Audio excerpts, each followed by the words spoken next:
बंधुओं, हम इंसान होते भी मानवता के करीब नहीं हैं। हमें मानवता की परिभाषा ही पता नहीं। दरअसल जड़ पदार्थ से निर्मित शरीर, पांचों इंद्रियां, मन, बुद्धि, चित्त, ये 8 पदार्थ आपके मालिक हैं। पर सत्य है कि आप ईश्वर के अंश हैं, आप ही भगवान हैं, आप ही सब कुछ हैं। पर इस विचार से आप कभी परिपक्व हो नहीं सकते, सोचना नहीं चाहते, विचारना नहीं चाहते, क्योंकि इंद्रियों के अधीन रहने वाला ये इंसान स्पर्श सुख, रस सुख, नयन सुख, करण सुख इत्यादि के लिए बेचैन रहता है। जब इसे परे हो जाए,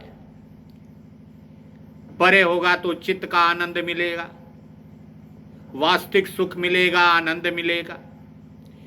स्थूल और निर्गुण के आधार पर रचा ये शरीर, कभी तो निर्गुण में जाने की कोशिश करिए, शरीर की अवस्था से ऊपर उठने की कोशिश करिए। इस संसार में आपके लिए क्या रखा है? जिंदगी पर तो संसार के पीछे लगे रहे, समाज की रचना की, परिवार की रचना की, पुत्र पौत्र आदि की रचना कर डाली। पर आपको क्या मिला? इन रचनाओं से आपने सुख पाना चाहा और ये आपको दुख दे गए। जानने के बावजूद भी आप अपनी आदत नहीं छोड़ते। ये जानते हैं कि मरने के बाद मेरा सूक्ष्म शरीर, सूक्ष्म प्राण इस शरीर से जब निकलता है, ये शरीर मट्टी बन जाती। ये सबने देखा होगा और प्राण के निकलने की प्रक्रिया भी सब लोगों ने देखा होगा। तो बंधुओं, जिस भगवान ने हमारी रचना की, जिस भगवान के अंश से हम जीवित हैं, जिसे आत्मा कह लें, परमात्मा कह लें, खुदा कह लें, जिस भी नाम से संबोधन कर लें, ये वास्तविकता का सत्य है। जब तक इस शरीर में उसका अंश मौजूद है, शरीर आपकी प्रक्रिया में है, तो आपको इतने बड़े जिंदगी में पल भर का समय नहीं मिला इस बारे में सोचने के लिए, चिंतन करने के लिए, किस अंश से हमारी शक्ति क्रियावंतित होती है, चलती है, भ्रमण करती है। आप तो केवल शरीर के सुख में डूब गए, उसी में रह गए, उसी में जीवन बिता दिया। आंखें अंधी हो गई, बाल सफेद हो गए, दांतें टूट गए, तो भी स्वाद नहीं गया। कोशिश करते हैं दांत लगाकर स्वाद लेना, चश्मा लगाकर नयन सुख को प्राप्त करना। यही आपकी बुढ़ापे की दीवानगी है। जानते हैं इच्छाएं क्यों जागृत होती है? अभाव के कारण। जो चीज आपको प्राप्त नहीं होगा तब इच्छाएं जागृत हो जाएंगी।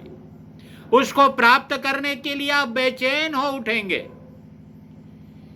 अगर अभाव न रहे तो इच्छा भी न रहे। इस चिंतन को अगर आप अपने अंदर उतार लें तो शायद कभी हमारे अंदर अभाव पैदा ना हो, क्योंकि ना कुछ लेकर आए हैं, ना लेकर जाना है। जब लेकर जाना ही नहीं है तो अभाव कैसा, कैसी इच्छाएं? दरअसल हम ईश्वर के अंश हैं, ऐसे हमारे ग्रंथ भी कहते हैं, रामचरितमानस भी कहता है, और इसको आपको भी मानना पड़ेगा। तुलसी बाबा कहते हैं कि ईश्वर अंश जीव अविनाशी, चेतन अमला सहज सुख राशि।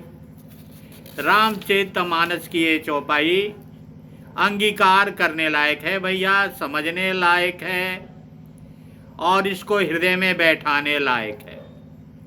ये मूल मंत्र है इस जीव का, इस इंसान का। कभी तो अग्रसर होइए उस चेतन की ओर, उस शक्ति की ओर, उस ऊर्जा की ओर जो 84 लाख योनि को अपनी शक्ति प्रदान करती है। 84 लाख योनियां भ्रमण करती हैं इस चेतन से, इसके पास कोई शक्ति होगी भाई, अपरंपार शक्ति होगी, जो आपको वाणी प्रदान करती है, देखने की शक्ति देती है, छूने की शक्ति देती है, महसूस करने की शक्ति देती है, अनुभूत कराती है। दरअसल मेरे कहने का मतलब मात्र एक ही था, जितना समय इस विषय वासना में, संसार में और समाज में आप देते हैं, जिसका कोई महत्व नहीं, जिसका कोई फल नहीं, तो उससे अच्छा ऐसा कार्य करें जो आपको इस जन्म में तो फल प्रदान करेगा ही, अनेक जन्मों में भी फल देगा। क्योंकि हमारा अध्यात्म कहता है, जैसा बुद्धि, विचार, संस्कार, स्वभाव बन जाता है, यही 84 लाख योनियों में भी कार्य करता है। अगर आप रजोगुण के हो गए, तमोगुण के हो गए, सतोगुण के हो गए, उस अनुरूप आपने कार्य किया, उसी अनुरूप आपको जन्म मिलने वाला है। ये वास्तविकता है, सत्य है। आपने कहा कि देखा है, तो मैं कहूँगा कि देखा है। आपका स्वभाव ही बताता है कि पिछले जन्म में आप क्या थे। इसीलिए उस स्वभाव के अंदर आते ही आप रजोगुण, तमोगुण, सतोगुण ही बन जाते हैं, और ये प्रक्रिया कई जन्मों तक चलती रहेगी। ये मेरे कहने से रुकी गई नहीं, क्योंकि जब तक आप अपने भोग को पूरा नहीं करेंगे, तब तक आप यहां से जाने वाले नहीं हैं। बोलिए श्री रामचंद्र